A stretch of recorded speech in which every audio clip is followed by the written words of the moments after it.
So those of you that come in later, you can always rewatch the ridiculousness that we just talked about. Hamilton, all that good stuff. All right, Christy, you want to go ahead? Yes, welcome to everyone that's here. We're so glad that you are. Krista and I are both part of the district's Equity Task Force. And back in the spring, we were planning a huge in-person conference, which would have been taking place this week. That, of course, got derailed. But in May, we decided to see what we could do virtually. And the learning still needed to happen. And so we were intent on finding a way to do that. And so that work led you to being here this morning. As we've gone through these sessions, we don't expect that you agree with every single thing you've heard in the session. What we ask you to do is be open to listening, to learning new ideas, to maybe having your past or current opinions challenged. And we ask you to be willing to take away ideas that you can take into your own work, whatever role you hold in the district, or if you're here as part of our community, if you're a parent in our district.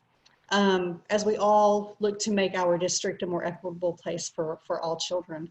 A little bit about logistics. If you're welcome in the chat to be having a conversation about what you're learning. There is going to be about 10 minutes or so at the end for Mr. Gorski to answer some questions for us. So if you have a burning question you'd like addressed, if you'll drop that in the Q&A, because in the chat it's possible that it could get lost in conversation. So definitely we invite you to do that. If you'd like to tweet about what's happening today, we have the hashtag EquityNow RRISD, which we welcome you to use. And if you haven't, click on that hashtag and read about some of the great takeaways people have had the last couple of weeks as we've had these sessions. And now I'm going to turn it over to Krista for her to introduce our speaker for today. All right, thanks, Christy. So today we have Dr. Paul Gorski, who says he doesn't go by doctor, even though he earned it. I'm not sure what that's about. He's an author, activist, and the founder of EquityLiteracy.org. He earned his PhD in educational evaluation at the University of Virginia, and he was a teacher, educator at several universities for over 15 years. So everyone, welcome Dr. Esquire Professor Mr. Paul Gorski. I should go ahead and share my screen, right? Sure, go for it. Thank you. Well, you've got applause in the chat now, Mr. Gorski. Oh, you might want to wait till you hear what I have to say and then. But, well, good morning, everybody. I feel honored to be with you all. I know it can be difficult to be focused on pretty much anything in these kind of uncertain times. So it's such a treat to be able to get together with some folks and have conversations about important things. So what I'm going to talk with you about this morning is racial equity and a transformative vision for racial equity. And I want to just start by saying that I think the biggest barrier to racial equity in schools is not a lack of things that people do. And sometimes it's not even a lack of people who want to do something, although, you know, we always need more people wanting to do something. I think often the biggest part of the problem often tracks back to the fact that there are a lot of people doing a lot of things in the name of racial equity that have absolutely no chance at creating more racial equity. And so I want to start by talking about this because my experience when I do a workshop or even a keynote is that what people want from me are strategies. Just tell me the 5 things I can do in my classroom and I'll do those things and I'll wipe out the inequity. And the unfortunate truth is that there are no 5 strategies and that the problem is really more ideological than it is practical. Teachers know how to teach. You know, national research shows that on average, white students have access to more engaging teaching and more engaging pedagogy than students of color. That's not because teachers who are teaching students of color don't know how to teach in an engaging way. it's often because of other kinds of subtle biases and presumptions and concerns about achievement gaps and that sort of thing. So, and I just want to demonstrate how this works just as part of the culture of education. So if you, and I'm going to just open the chat box so I can see it for this one thing here. If you, at any point in your educational career, pre-service, in-service, at any point you were ever required to do a reading, or you had a class where it was discussed, or any kind of professional development related to learning styles, just type yes in the chat box if you ever had any kind of professional development or, okay, so we're getting lots of yeses. Asking a question like this is such a better idea when there are 20 people on the webinar instead of 300 people on the webinar. But okay, so lots of yeses we're getting here. So let me ask you a follow-up question. Who knows what researchers found when they started looking into the idea of learning styles? Who knows that? Does anybody know what researchers found when they started looking into the idea of learning styles? Who can tell me what they found? Okay, yeah, so a few people know that. Now, here's the problem in education. The problem in education is that we've all been trained on learning styles, and very few of us actually know what the research shows about learning styles. And we were trained on learning styles, and many of us in the education world spent, 5, 6, 8, 10 years obsessing over learning styles because it sounds neat, because it sounds interesting, because it sounds like it ought to be a thing. Basically, there was kind of 2 rounds of research about learning styles. The first round found that it has exactly 0 learning impact to teach 2 specific learning styles. No learning impact. Has no impact on learning to do that. Which was alarming to me because it felt like about 25% of my teacher ed program was talking about learning styles, this thing that has no impact. Then there was a second round of research because researchers were curious about why it has no impact, because it seems logically like it ought to have an impact. And what they found, as many of you typed here in the chat box, is that really learning styles was just something somebody made up. There's no real research base. And in fact, when people did start researching it, what they found was no student has a static learning style. We all learn differently depending on what we're learning, from whom we're learning, and we all have combinations of learning styles. So this idea that I'm a kinesthetic learner, that's just been debunked. That here is the way that I learn best. It doesn't matter how I'm learning. It doesn't matter from whom I'm learning. Doesn't matter what context I'm learning in. Doesn't matter any of that. That idea has been more or less debunked. And to me, this is the problem around equity, that the tendency is we're so practice and program happy in education that our tendency is we identify some sort of disparity. And then we just start throwing popular solutions at it and hope something sticks.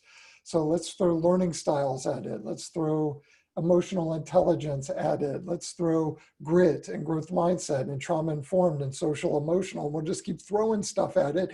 None of these are going to have any impact on it, but we're just going to keep throwing neat sounding stuff at it and hope something sticks. And it's just the worst possible way. The only way to create more equity is to identify all the ways inequity is operating and eliminate those inequities. Not help students adjust to the inequities with grit, not change students' mindsets, but identify the inequity, eliminate the inequity. It's the only way to do it, and almost no school in this country uses that as its primary racial equity strategy. So I say all of this to say, we're gonna work first on ideology. How do we need to understand why racial inequities exist better? I'm gonna give you one other example of this in a second. But I want to just share a story with you. This is from a I was doing an equity assessment at a high school in northeastern part of the United States. And they had invited me in to do some focus groups just to collect data about student experiences at the school. And so the very first focus group I did was with a group of African-American students. So I'm sitting in a room with 8 or 10 African-American students, and the school had just launched this diversity and inclusion initiative. And I asked the students just a very basic question. What is it like for you to be an African-American student at this school? So that's a kind of question I asked. And the very first student who responded said, I feel like a visitor in my own school, the student said. The next student said, I feel hyper-visible, like during Black History Month, or maybe when slavery comes up in the curriculum and everyone looks at me, I feel hyper-visible. But the rest of the time, I feel pretty invisible here. So we're hearing feedback like that. And at the very end of the focus group, a young woman slams her fist on the table.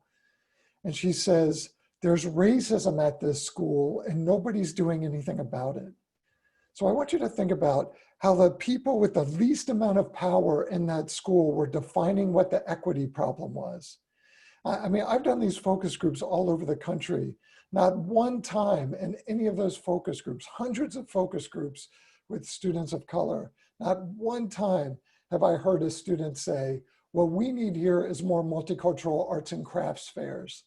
What we need here is more taco night and international food fairs. I've never heard students of color say that. What they are saying is, I'm experiencing bias, I'm experiencing racism. Every day, multiple times a day, something is happening to me, and none of the adults in this building seem to be taking this seriously. That's basically the gist of what we hear. So I come out of that focus group and I go into a focus group with the upper level administrators. The principal at the school, his name's Jonathan. He's a former diplomat. He's a middle-aged white guy, not unlike myself.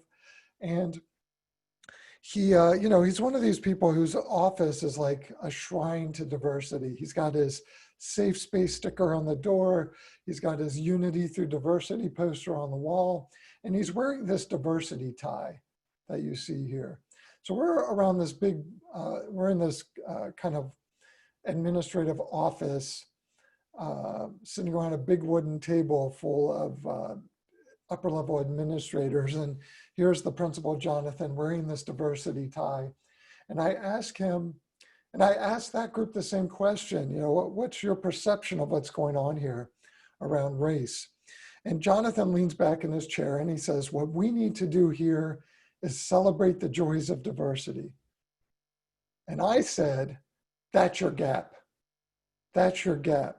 The biggest gap there was not an achievement gap, was not a test score gap. It was the gap between what students of color said they need this school to do to achieve equity and what the people with the most amount of power in that school were perceiving what they needed to do.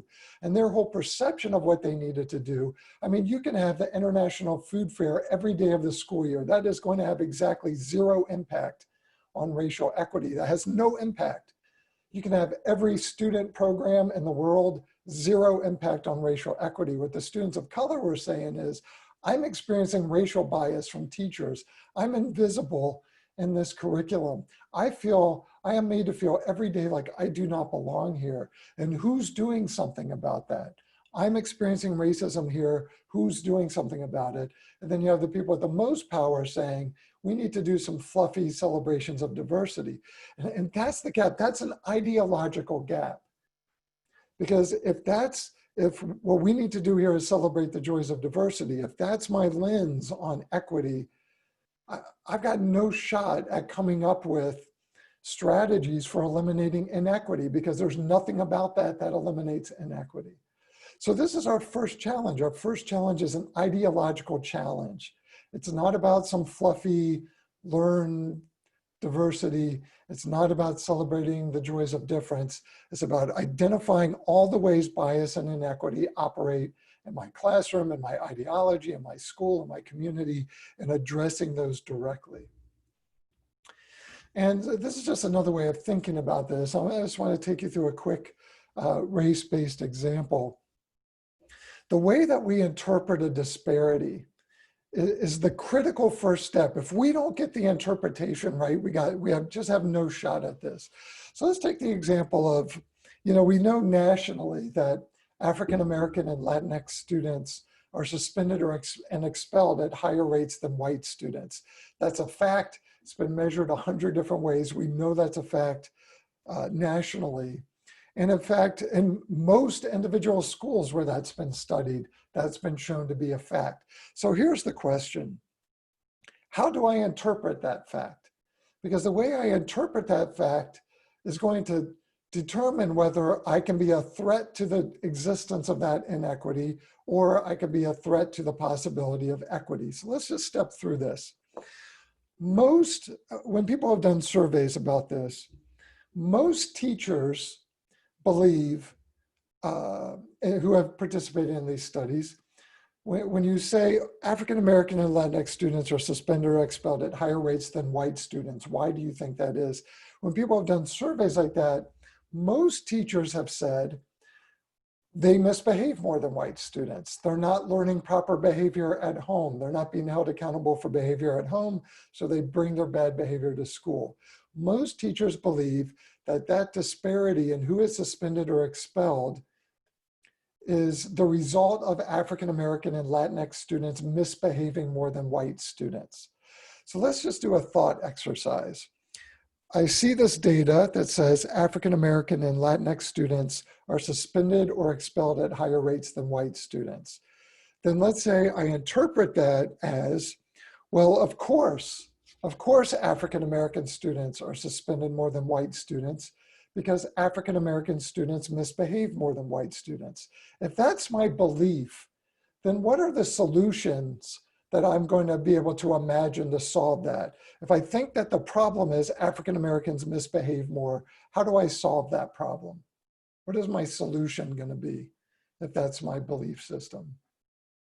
Throw something in the chat box.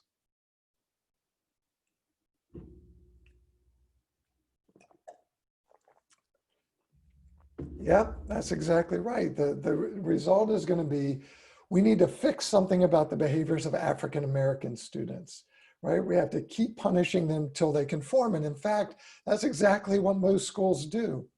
In fact, what most schools do in response to this disparity, well, we need emotion regulation. We need some sort of adjustment and how do we adjust student behaviors? Now, here's the problem with that as a solution. The problem with that as a solution is people have done a lot of research about this, studying millions of office referrals. And what they have found is it really has got nothing to do with the student's behavior, that this disparity has nothing to do with African American or Latinx students misbehaving more than white students, nothing to do with that. That this disparity is trackable almost entirely to what's called subjective office referrals. Subjective office referrals. Now, an objective office referral is something that's obvious. A student punches another student, that's obvious. What about something like insubordination? What about something like this student is behaving in a threatening manner? I have to interpret that. That's very subjective. And so what this research has shown is that the biggest portion of the disparity in who gets suspended or expelled basically is about teacher bias and the ways teachers interpret subjective behaviors differently in African American and Latinx students, and also indigenous identity students, as they do in white students.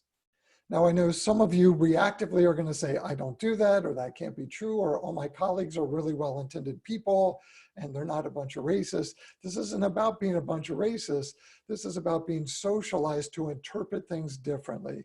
So a lot of this is happening without even teachers knowing that they're doing it. That's why it's kind of hard to wrap our arms around sometimes. So the only possible way to solve this disparity is to address bias in teachers. That's the only thing that'll work. The only possible solution to this is to address teacher behaviors. Only possible solution. There's no other solution. But in most schools, they're not doing anything about that. They're trying to adjust the behaviors of students, which has nothing to do with the problem. That's why ideology is important. When I look at some kind of outcome disparity, do I know how to interpret it? Do I know how to interpret it? You know, there's data that show that parents experiencing poverty are less likely to visit their kids' school than wealthier parents. And if I start with the wrong ideology, I interpret that as, well, of course, parents experiencing poverty don't value education the way middle school parents experience it. There has never been a single study. There have been dozens of studies on this. Not a single one shows that parents experiencing poverty value education any less than any other parents. So that is the problem here is an oppressive ideology. That's what needs to be fixed there, the bias, because I cannot come up with a good solution. What the research shows is the reason for that disparity is that parents experiencing poverty are more likely to work in the late afternoons or evenings when we have family engagement opportunities. They're less likely to have transportation. They're less likely to be able to afford childcare. They're less likely to have paid leave. It generally comes down to the ways that we're organizing family engagement in ways that are more accessible to wealthier families and lower income families. But if I interpret that wrong through an oppressive ideology, then I'm gonna come up with oppressive solutions. So ideology is the central, if we don't shift the ideology, it doesn't matter what practices we teach people. If we don't shift the ideology, then there is no sustainable shift in practice. I did not mean to spend such a long time on that, but that's a critical underlying thing here. And that's why we're going to focus on ideology in this session until the end. And then I will completely contradict myself and share some strategies. So let's just start in a very basic place. Let's talk about just a definition of race. Because I find one of the things that holds up conversations about racial equity is just a misunderstanding about what race is. So I like this definition from the National Human Genome Research Institute. And I like the fact that this is a definition developed by, in essence, genetic scientists. So they talk about race as a fluid concept. Fluid means because race is socially constructed, the meaning of race and who's in which racial group shifts over time. There was a point in US history when Italian people weren't considered white, when even Irish people weren't considered white, in the way that people of German or English ancestry, for instance, were considered white. So it's a fluid concept. Used to group people according to various factors, ancestral background, social identity, those sorts of things. Also around visible characteristics, skin tone, that sort of thing. The vast majority of genetic variation, this is important, exists within racial groups, not between them. In other words, what that means is there is as much genetic diversity within any racial group as there is between any racial group. So this notion that there's some biological or genetic sort of underpinning to race is just completely false. I mean, that is the kind of idea that's peddled by white supremacists to justify white supremacy, but there is never, that's just against everything we know scientifically. And that's why many scientists believe that race should be more accurately described as a social construct, not a biological one. In other words, something that white people, that people in general made up. In a North American context, the way that we talk about race was created very specifically to justify things like the enslavement of African people, the annihilation of indigenous communities, the superiority of white people. And I can go into a whole thing about that, but we don't have time.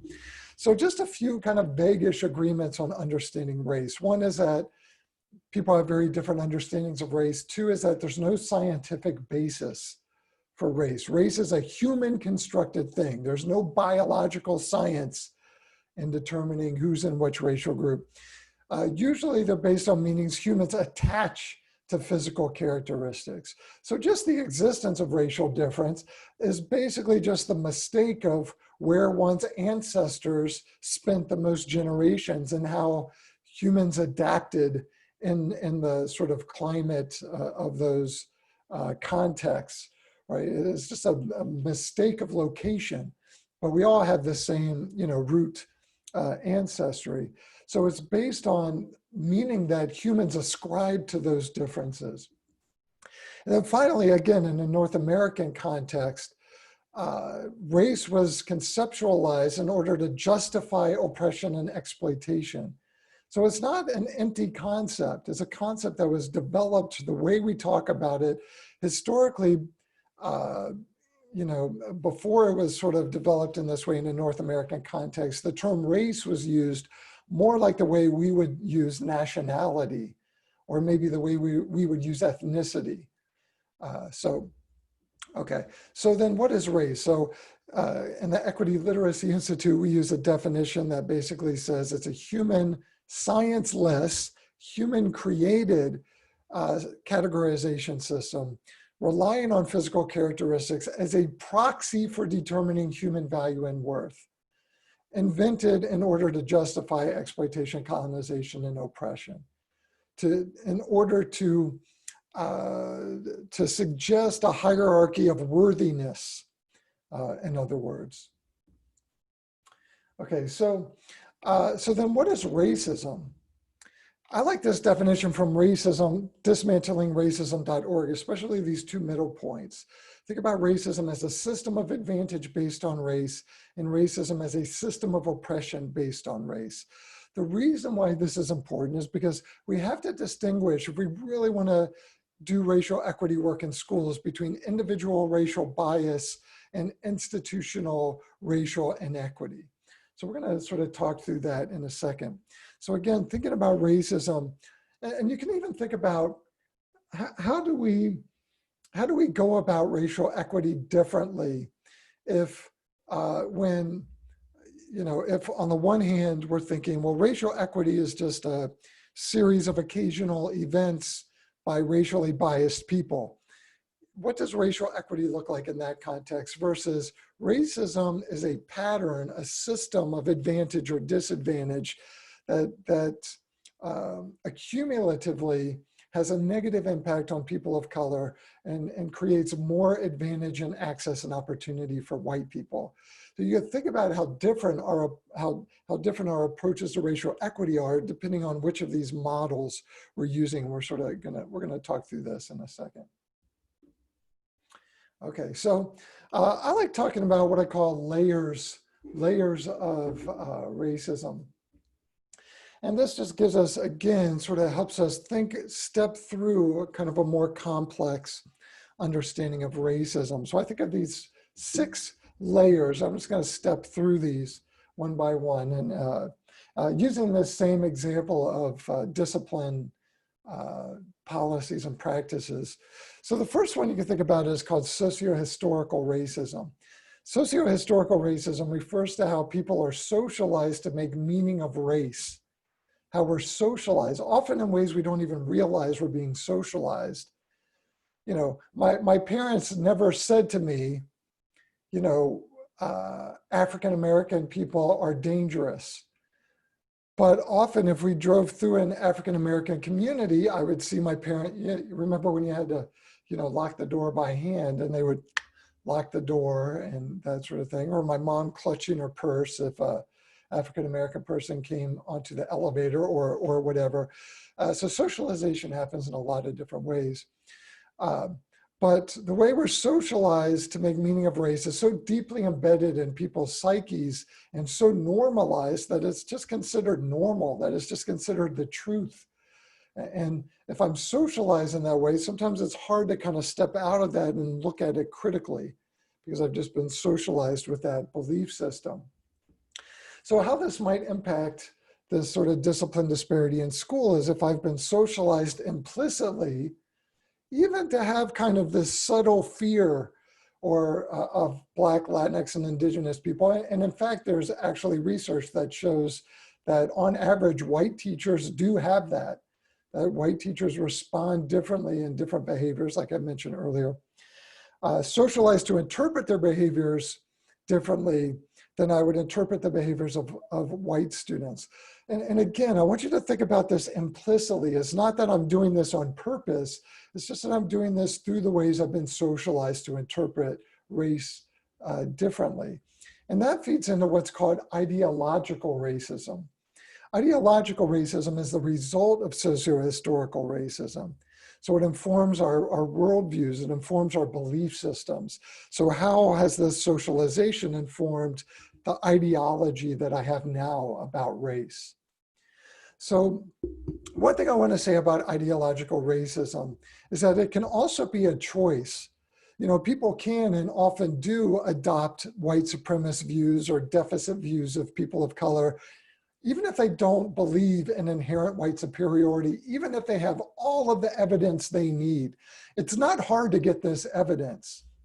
You know, if you believe, for instance, even though research would completely tear apart your belief system, that African-American families value education less than white families, or Latinx families value education less. Never been a study that actually showed that. Every study about that actually showed that African-American and Latinx families have the exact same attitudes about the value of education. But if you're still holding on to that belief, then you're choosing to hold on to that belief. And people will say, well, I've seen evidence of this. I've seen evidence of this, but you've only seen evidence of that because of your ideological racism, because you're starting with this belief system. And we all, there's a term for this called, somebody throw up in the chat box the term for this. It's the term for when, it's confirmation bias, that we tend to most readily see things that confirm our bias, and we tend to block out things that conflict with our bias. So you might even say, well, I see evidence of this. But if you see evidence of this, that's because of your racial bias. If you see evidence of this as a pattern, it doesn't mean there aren't going to be individual instances of this. But if you're seeing instances of this as a pattern, it's because that's the ideological racism in play. So I embrace and defend racist belief systems with which I was socialized, such as the belief that Black, Latinx, and Indigenous students misbehave more because their families don't discipline them. If you are holding on to this belief, there is so much evidence to show that you are wrong, that if you are still holding on to this belief, you are actually choosing to embrace a racist belief. That's the way people choose ideological racism. Instead of saying, man, I got to really work on understanding this better and challenging myself to look at things a little bit differently. If you are making a decision right now, I'm going to go ahead and hold on to that belief, then you are choosing racism. That's ideological racism by choice versus I was socialized around this. I was never sort of given a different way to look at this. Individual racism is the result of ideological racism informing interpersonal interactions. One person takes a racist action against another person. And one thing, so if you have this belief system, if you're choosing to hold on to this belief system about discipline, and then you actually put that into play in your classroom, that's individual racism. So one thing I want to make a point about here is this is not a question of intention, but a question of impact. Like I said, a lot of ideological racism is implicit and we don't even see ourselves participating in it. The problem is whether we see ourselves participating in it or not has no impact on how it's experienced by students of color. So if I support a policy, a racially biased policy, because I don't see that it's racially biased, that makes no difference in the impact that that racist policy has, right? So we really got to look at impact here, not just intention, but impact. Institutional racism. Now here's the problem in most schools with racial equity, is that usually the conversation ends with this. We just do some anti-bias work, maybe. We count on all individual people to kind of reflect on their own bias. But really that's not enough. We really have to understand racism as institutional.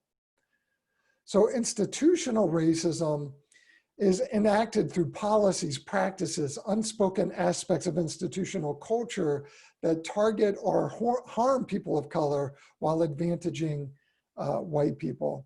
think about something like tracking practices. One of the big problems with tracking is that there's often racial bias. I mean, there's racial bias starting in preschool and going all the way up. And then we're making decisions about where kids should be slotted, you know, often not based on what their actual potential is, but based on what access and opportunity they've had up to the point we're making the decision. You know, that's institutional racism. Or, you know, there are still schools that have these racist hair policies that are very obviously meant to target African-American people. Maybe your school doesn't have that, but a lot of schools have that. The fact that a policy like that can even exist in a school today, that's institutional racism. That's institutional racism. There's a policy that does damage to people of color. Now, if you look at the accumulation of those things, you know, the accumulation of curricular erasure, policies that target African-American students, subtle teacher bias that accumulatively over time has this impact and access and opportunity, that's institutional racism. It's that accumulative pattern of things happening. So that's what we have to look at, not just occasionally things happen and we have to respond to those things, but this is saturating everything that happens in education, not always in big and loud ways, often in subtle ways, and then they accumulate over time to have an impact. So racial bias and policies, practices, and ideologies result in a pattern of Black, Latinx, and Indigenous students being suspended or expelled at higher rates than white students. I'll give you one other example of institutional racism. If your school does not assess for racial bias in the hiring process, that's institutional racism. A school committed to racial equity does not hire people who are not committed to racial equity. Right? That's institutional racism. If we say we're committed to racial equity, but we keep hiring people with this kind of unbendable racial bias, that's a problem at the institutional level. That needs to change at the institutional level, not just the individual level. It needs to change at the individual level and who's doing the hiring. But how have we gone so long without addressing this? Next is cultural racism. Cultural racism refers to messaging about white superiority through sources that control the means of perception. That might be the media, and school, that's often textbooks or social mores. So cultural racism feeds a sense of white superiority by suggesting white or European exceptionality. So again, history textbooks, literature textbooks, school literature courses that foreground and normalize works by white authors while exoticizing or separating out works by authors of color.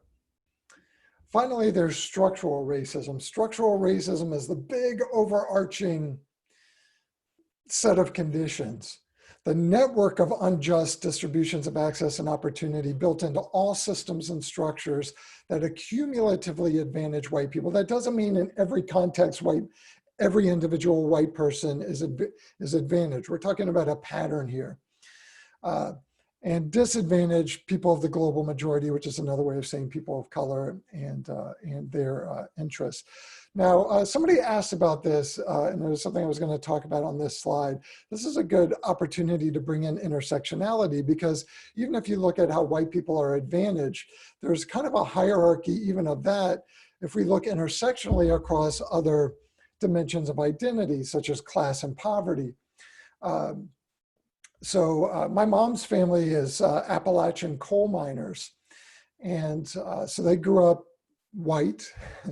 They grew up extremely economically disadvantaged.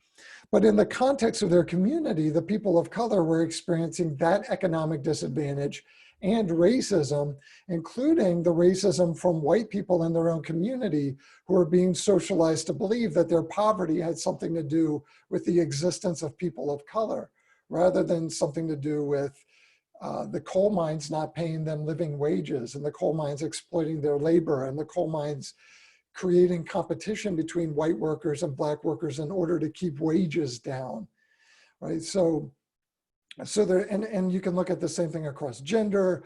Of course, white people, you know, a white lesbian woman has different levels of marginalization than a white heterosexual man or a white heterosexual woman, and so on and so on and so on. So we're looking at layers, while all else being equal. You take a white person and a person of color in the same community and look at how access and opportunity are distributed, and it's very clear. And I'm just going to give you one other example about this really quickly, for those of you who are sort of questioning this. In every system in the US, if you look at patterns, if you look at overall distributions of who's advantaged and disadvantaged, in every system in the US, in the end, white people are advantaged, African-American people are disadvantaged. You could talk about the legal system, you could talk about the judicial system, you could talk about the education system, you could talk about housing, you could talk about employment, you could talk, so let's just take a system, let's take employment. There are studies that show still today employment racism. And I'll give you an example of a kind of study that people do. So there are these studies where researchers identify job openings. They'll identify hundreds of job openings, and to each of those job openings, they'll send 2 resumes.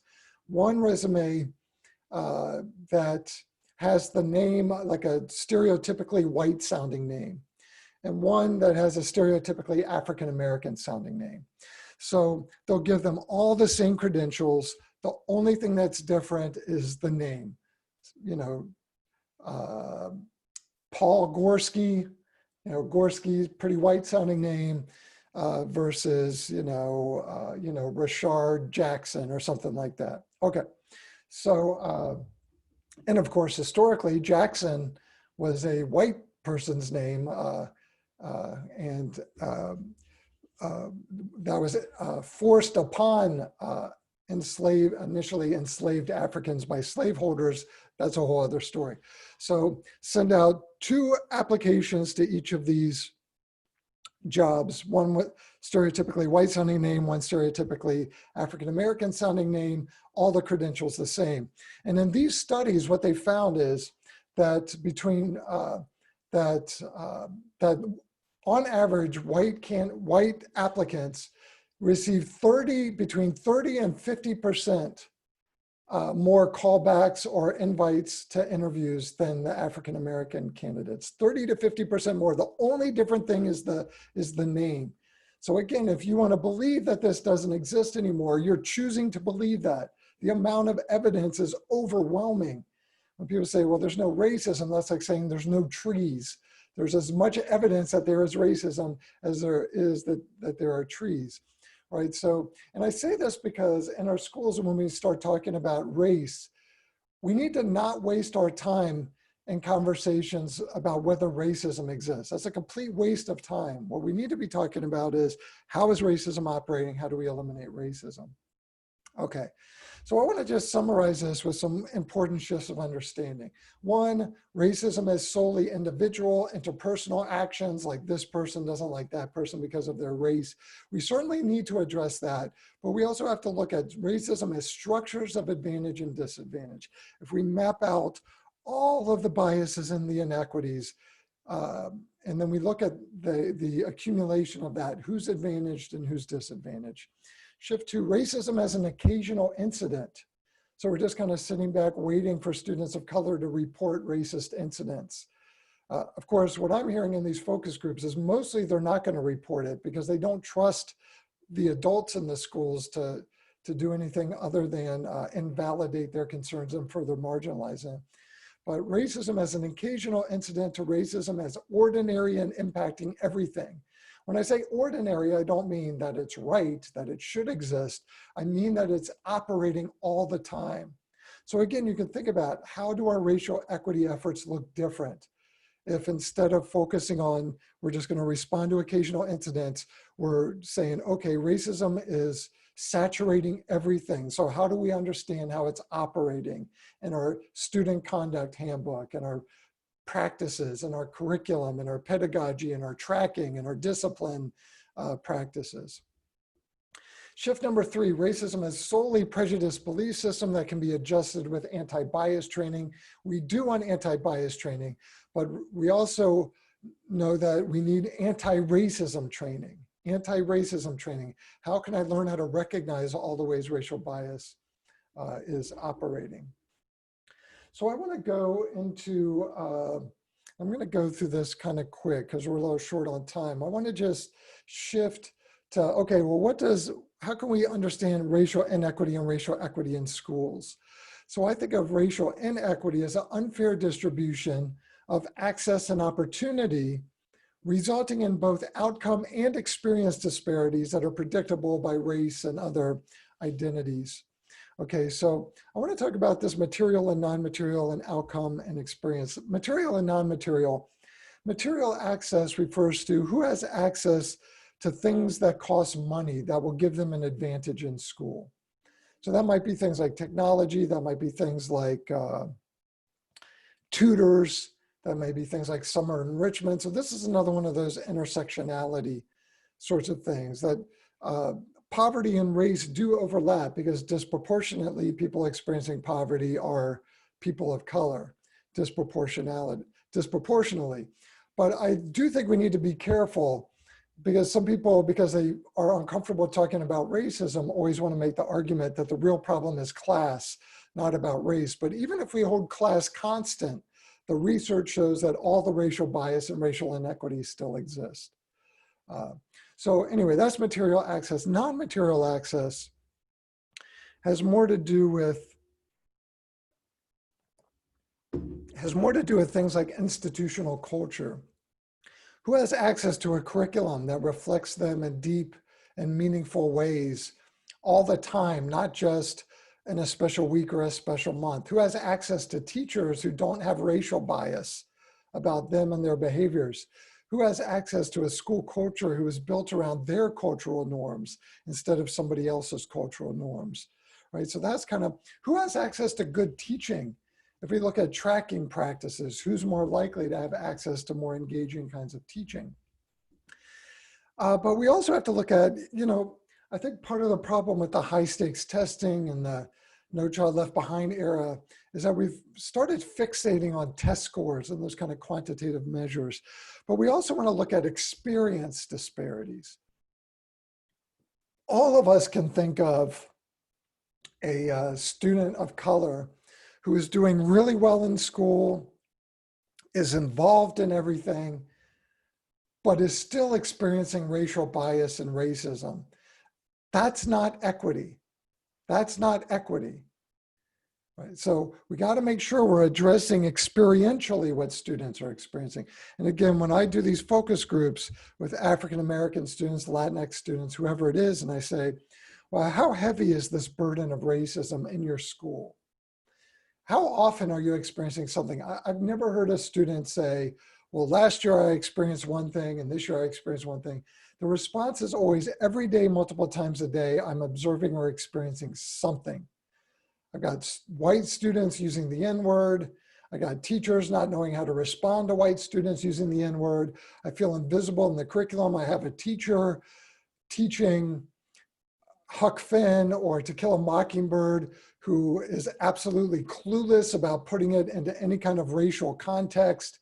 I've got teachers who are telling lies about history because they don't know the history around race.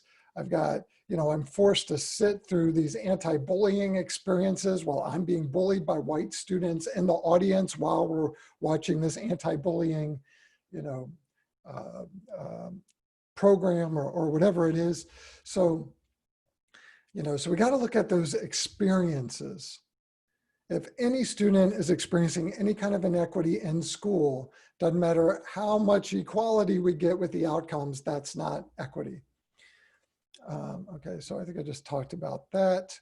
So let's talk about, okay, so that's sort of thinking about inequity. Let's talk about equity. I sort of think about three components of racial equity that kind of work together in order to get us where we want to be, which is this last gear. How do we fairly distribute access, opportunity, and participation? Now, when I say distribute access, opportunity, and participation, I don't mean students come to school and we confiscate their things and redistribute their things. I'm saying, how do we change our policies? How do we change our practices? How do we shift ideologies in the building? so that we're not denying access and opportunity to some students while giving a disproportionate amount to other students. So if we're looking at that, those sort of three pieces working together, and we want to define racial equity, I think of it both as a commitment to action and a way of being. So commitment to action, the process of redistributing access and opportunity to be fair and just. Again, this means I have to map out what is every policy that's having a disproportionate negative impact on students of color? What is every bit of institutional culture? What are all the pieces of the curriculum that are not inclusive? Right? What about tracking practices and all those sorts of things? So it's the process of analyzing all of those things and saying, how equitable is this? But then it's also a way of being. So the state of racial equity is the state of being free of racial bias, of racism, of identity predictable outcomes and experiences. So that's our aspiration. That's what we're shooting for. So everything we're doing in the name of equity should be getting us closer to that aspirational point. Right? And that's why I'm just going to skip this because it's something that I'm going to repeat here anyway. So a few key points about this. We can't think of equity just in terms of giving all students what they need. That's a sort of, what do we call that? Oh gosh, I just lost it. Like that's kind of tiered systems of support approach. We got to identify the needs of each individual student and figure out where to fit them in that. So we do need to think about what individual students need, but we also need to think about what we need to do to change about the institution. Students of color need to be able to come to school not having to worry about whether their teachers have racial bias. Students of color need to come to school knowing that they are going to be incorporating in meaningful ways into the curriculum. So that's got nothing to do with sort of their individual proclivities. That has to do with our institutional commitment. Secondly, again, it is about academic outcomes, but it's not just about academic outcomes. It's also about institutional experiences. And the reality is we're never going to do a good job equalizing academic outcomes if we're not attending to institutional experiences. Celebrating diversity and embracing cultural competence are very important, but they don't get us to racial equity because they don't identify or eliminate racism. Right? So I can work to understand the cultures of Mexican American families, which in a way is a misnomer anyway. Mexico is a huge and diverse country. All Mexican Americans do not have the same culture. So I got to understand that first, but it is important to understand the various cultures of students and families.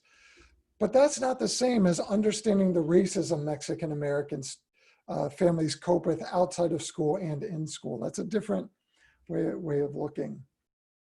Okay, I'm going to have to skip something here. I'm going to go through this really quickly because I want to be able to get to your questions. So I want to just talk about what I call the 5 abilities of equity literacy. And if you really want to strengthen yourself as an equity advocate, as an equity practitioner, these are the abilities that are really important to cultivate. So let's start with recognize. I think one of the biggest barriers, again, because of that individual racism, that ideological racism, is that a lot of people, particularly white people, struggle just to be able to recognize subtle ways that racism is operating around them. And, I can't fix an inequity that I can't even recognize operating, right? So do I recognize subtle racial bias in children's literature? I got to learn how to practice recognizing that. I want to give you an example of this. I'm actually going to give you a socioeconomic example, but just by way of my own modeling, because this is something that I didn't recognize. I've been doing this for almost 25 years, and it took me until last year for this to click for me. I was doing some work with a school in Wisconsin. I walk in the front door, and I notice outside the school there's this yard sign that says something along the lines of, don't forget to bring your yearbook money. The early bird rate ends on Friday. And we've all seen these early bird rates connected to things in school, prom tickets, homecoming tickets, you know, whatever it is, yearbooks. But it didn't occur to me until I was walking into that school to think about, well, wait a second here. What does it mean to have an early bird rate? You know, and I thought, in essence, if you have these early bird rates, which are guaranteeing on average, is that the families with the most economic resources are going to pay the least amount of money for the yearbook. The families with the least amount of economic resources, who might have to save up over time to be able to afford some ridiculously priced yearbook, they're going to end up paying the most amount of money for the yearbook. That's actually the opposite of equity. That's actually textbook inequity. Right. So, and again, none of us is what I call equity pure. You know, we're all kind of working on this, and even I'm still working on it. But it's just about learning how to recognize it. It's not about feeling guilty because I didn't recognize it before. It's just about having the humility to say, I have to learn how to recognize these things, because if I don't recognize it, I can't make it more equitable. So that's recognize. And if I skip that step, the rest of it's not going to work. The second step is respond. Respond means in the moment. A student uses the N-word. A colleague makes a deficit-oriented statement about the kids who live in that neighborhood, or about their parents. You know, somebody is recommending a hair policy that you know is racist. And the moment when something like that happens, do I have the skills and the will to respond, to invite people into a conversation? Somebody says, gosh, these African-American parents just don't value their kids' education. They don't show up for anything. You know, I don't have to attack or wag my finger. I can just say, you know, I wonder if there's something we could do differently. I wonder if there's anything we're doing that might disincentivize African-American students. You know, it's about just sort of shifting the lens. Redress is a deeper work. So let's say, I don't know why I'm fixating on the racist hair policy, but let's say we identify, okay, we see we have this racist hair policy. It's not enough just to change the policy. We have to have a deeper question about what is it about our ideology and the institutional culture that resulted in us ever having this racist policy? How could this racist policy have ever gotten passed? Because then we have to reflect on, well, what are the other things happening in this school that were informed by the same thinking that resulted in this hair policy? So that's a deeper, getting at the root of it, getting at the ideological and institutional core of it, right? The deeper analysis of it. What is the kind of thinking that would ever land us on these racial biases? Actively cultivate equity. So do I have the knowledge, skills, and will to apply an equity lens actively to every discussion, every decision? Not reactively, so somebody brings something up and I react to it, but actively. Actively is just part of my lens. It's just part of my lens, not something I pull out of the filing cabinet occasionally for professional development, but it's just part of my lens for everything I do. Then finally, how do we sustain equity efforts? Because one thing that I've learned is that as we make progress toward racial equity, the families who have learned to feel entitled for their kids to have more access than other kids start complaining. And a lot of times what happens with leaders in that, because they don't want the controversy, is they roll back the racial equity progress because they don't want to have to deal with the controversy. If we're doing racial equity right, there are going to be people who are uncomfortable, and there are probably going to be people who complain. And we have to learn how to withstand that and keep moving forward. Withstand it. Thank you for your feedback. Come talk to me anytime, but this is what we're committed to as a school. Okay, so I'm going to end just by talking about sort of a few places to start, and then we'll open this up for questions. And this is just sort of a sort of 5 or 6 just kind of challenges moving forward. Abundance of research shows that white teachers generally have significant implicit racial bias. This is not saying that those teachers are rabid, purposeful racists, but just through socialization you know, and haven't sort of reflected on that. So no practical strategy can eliminate the effects of that. But there's also an abundance of research that shows that school policies, practices, and institutional cultures are often very racially inequitable. So we have to address both of those, not just individual bias, but also institutional bias. We need to shift from a deficit ideology to a structural ideology. So deficit ideology, what do we have to fix about families of color, to a structural ideology, what do we have to do differently to drive the racial inequity out of our institution? So we got to learn how to recognize that deficit ideology when it comes up.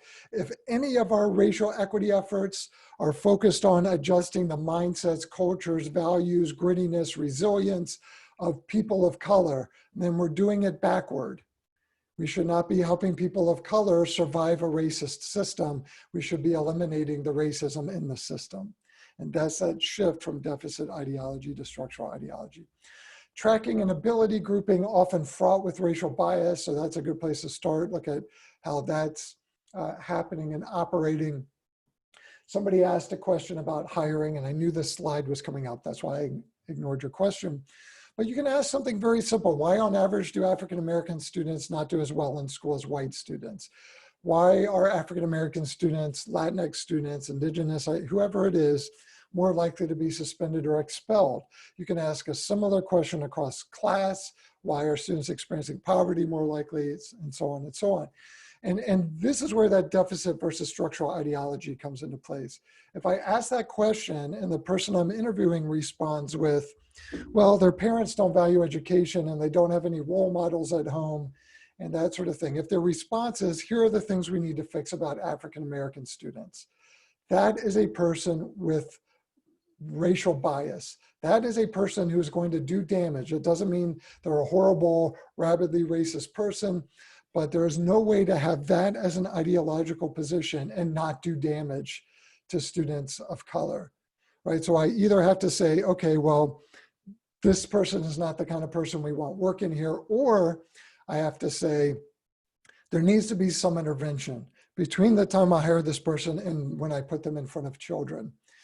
On the flip side of that, if they say, well, you know, African-American students experience a lot of racial bias and inequity outside of school that might make it hard for some of them to connect in school. They also experience racial bias in school. There's a lot of research about teacher implicit bias. There's a lot of, and you know, if they're talking about bias, if they're talking about inequity, if they're talking about challenges and barriers, that's the person that we want. That's the person who's going to bring the anti-racist perspective. And finally, we need to understand the traumatic stress caused by institutional racism outside of school and inside of school, because that can impact the way students of color interact with adults. It can, especially white adults, it can impact their trust level for white adults. That's not them being poorly behaved. That's them responding in perfectly reasonable ways to the traumatic stress of racism. White adults need to earn the trust and the respect of students of color. If we're counting on getting that positionally, then we are actually contributing to the traumatic stress that is already experienced. A study just came out where this group, I think in DC, I can't remember where this was, they followed a group of over 100 African-American students. I think they're middle school aged African-American students, followed them around for a year. And what they were trying to track was, what is the number of discernible racist experiences they have every day? Not institutional racism, which is hard to know sometimes whether or not it's racism, but discernible racist acts. On average, how many do they experience per day? And what the research found was on average, it was 5 per day. Think about the traumatic stress of that.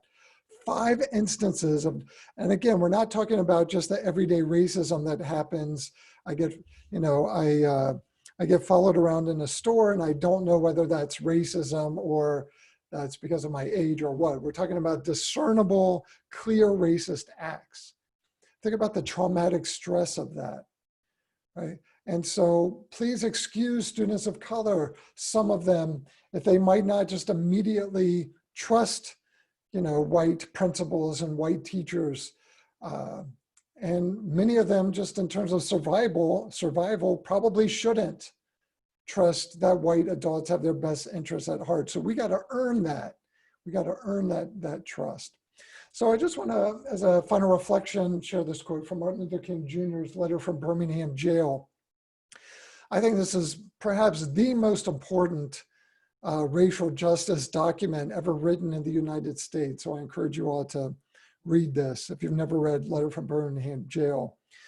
He says, "I've almost reached the regrettable conclusion that the stumbling block is not the Ku Klux Klaner, but the white moderate who is more devoted to order than to justice."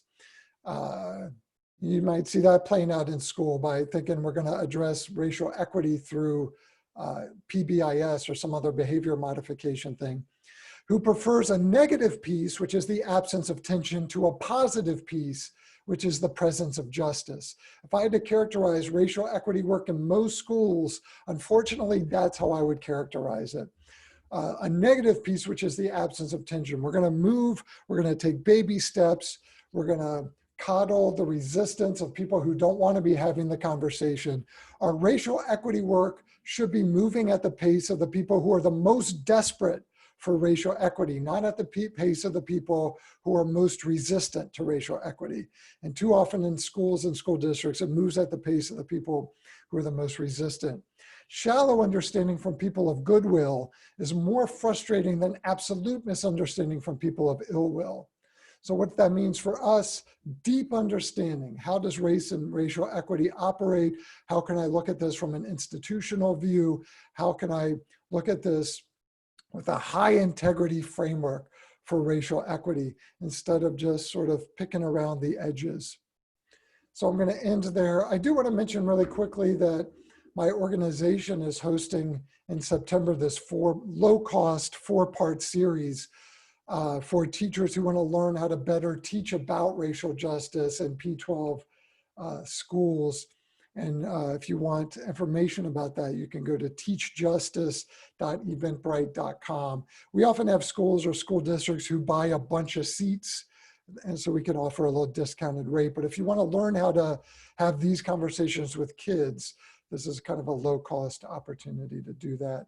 And I will end there, and let's look at some questions. How do you all want to handle the questions? Should I just look at the Q&A, or do you all want to pitch the questions to me? You can go ahead, Paul. There's about 15 in there. We answered a few of those, and you answered some kind of while you were talking, but Yeah. there were quite a few on the hiring process, and then one I thought, I'm trying to scroll through here, was really One kind of common theme in the questions had to do with like surveying students and getting student voice while not harming students, for that not to be done in an overeager way. First of all, if that's done, it's got to be done by someone students trust. And I think the best idea is to bring somebody from outside the district who has no control or power over the students, who has expertise in how to do that.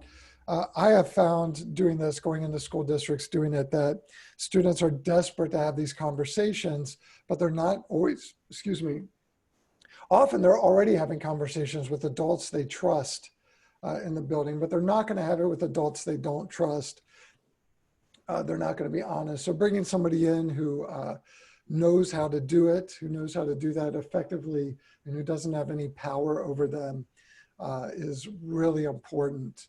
And I don't just mean necessarily for someone from the community I mean someone who has been trained to do that specifically and to handle stuff that might come up and those sorts of things. And I think those white staff members have to be trained on how to do that effectively. Somebody asked about something we can screen ourselves. There's that Harvard implicit bias website. And if you just search for Harvard implicit bias, you can find it. It has a series of like self-assessments there. Someone asked about affinity groups.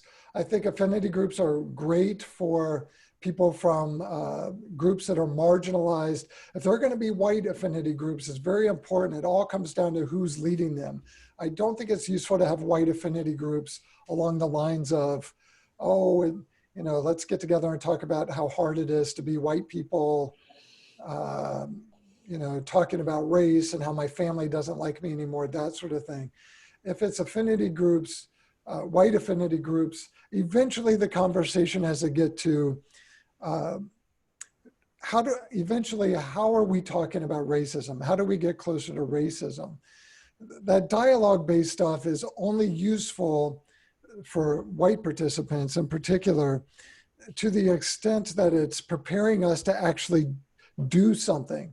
If it's just internal reflection, this is why a lot, you know, it's funny because a lot of white educators are kind of very connected to concepts like white privilege, white fragility, concepts that are offered to us generally by white women who are kind of borrowing and reframing and softening concepts that people of color have been talking about for generations. And my communities of people doing racial justice work, people of color are like, you know, that's all too internal facing. So it's important for us to do that internal facing work. You know, let me dump the contents of my white privilege knapsack on the floor and rifle through it, only to the extent that eventually that prepares me to say, what am I doing in the name of racial justice? What am I doing in the name of racial equity? So it has to eventually become outward facing. How am I changing policies? How am I changing practices? How am I advocating for students of color? Megan, you know, this question about how do we go about recognizing when biases are surfacing? I think, again, it's about learning as much as I can. It's about, that's where some dialogue, you know, being a community of people who can help me see my biases, doing, you know, reading and that sort of thing. You just have to practice. You have to become conscious of it and practice learning how to see it operating and that sort of thing. Here's a great question. Rivathi, I'm not sure I'm pronouncing your name correctly. I apologize for that. Is there a way to measure inequity in schools? Yes, you know, this is when I talked about doing equity audits or equity assessments. This is what we do. I don't think there's any one way to do it. But the things that we do, you know, we do surveys that get at experiences. How do white people experience the institution differently from people of color? We do focus groups. We look at all kinds of data, discipline data, tracking data, special ed data. We look at all kinds of data.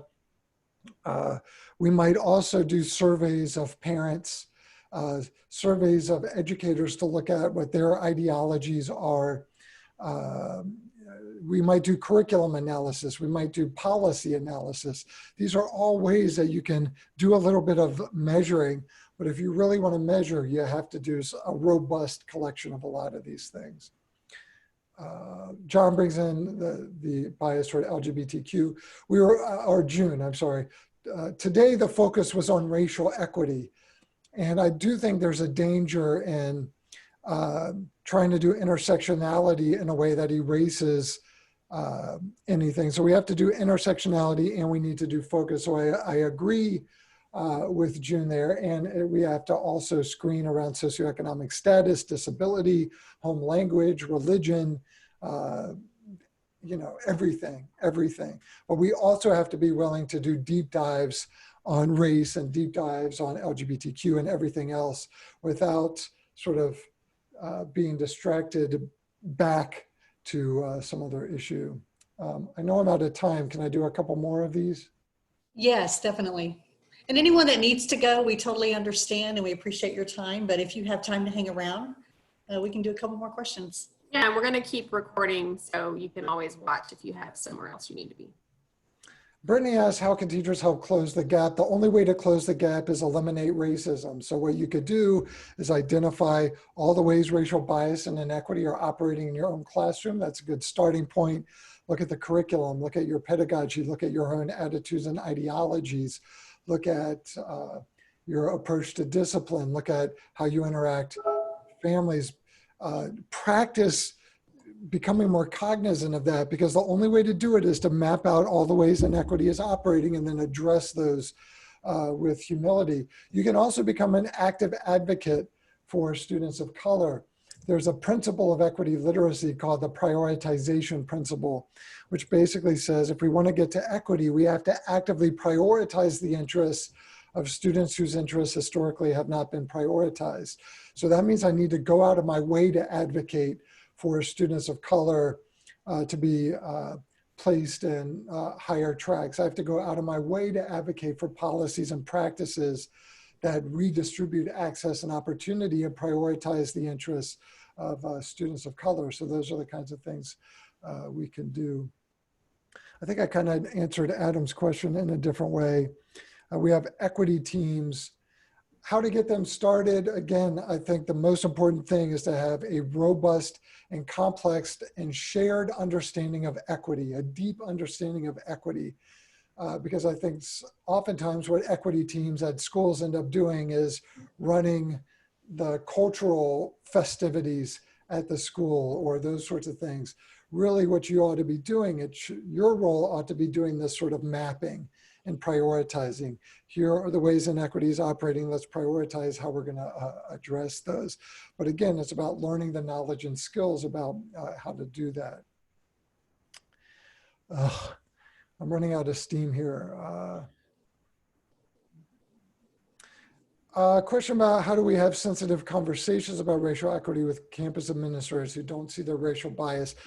You know, I think a really good way to do that is to identify who's the person with the most power in the building who is open to a real conversation.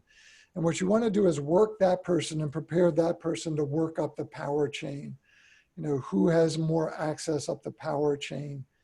So that's the way to do it. Top things we should do and top things we should not do to set the culture of the classroom. Oh gosh, I think demonstrating humility.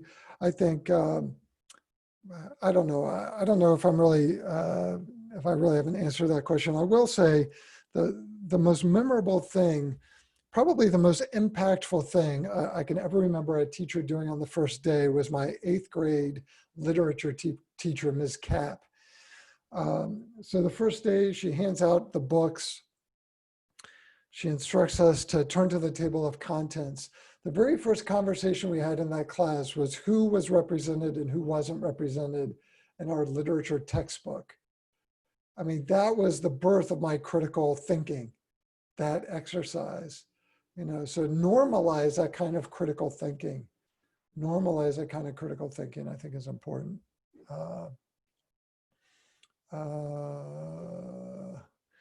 I'll just do thoughts about elementary school teachers wearing subtle symbols such as a BLM pin.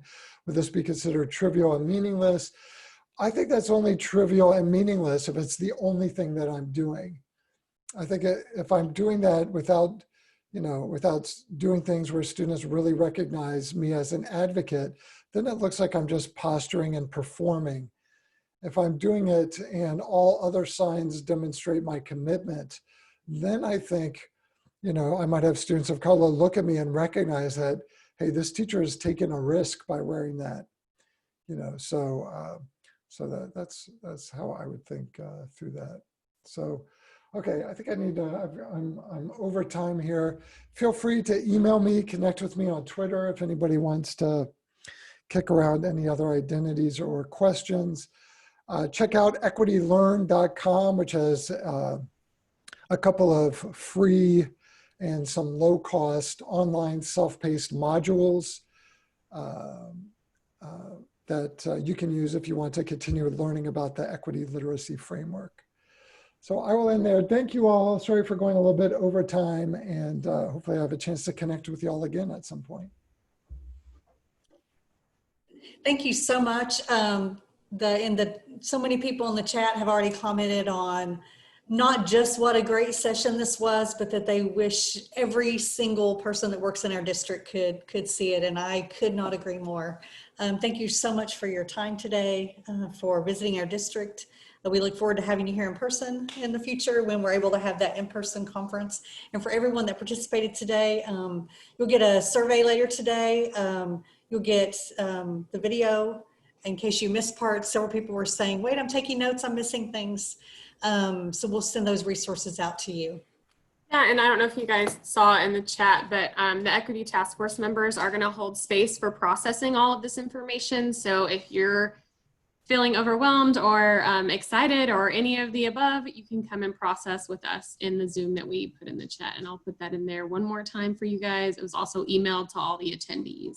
So thank you so much, Paul, for being here. Thank you all. Everyone Good, who attended. good working with y'all, and hopefully I'll see you soon. Thank you. We appreciate it very Bye. much.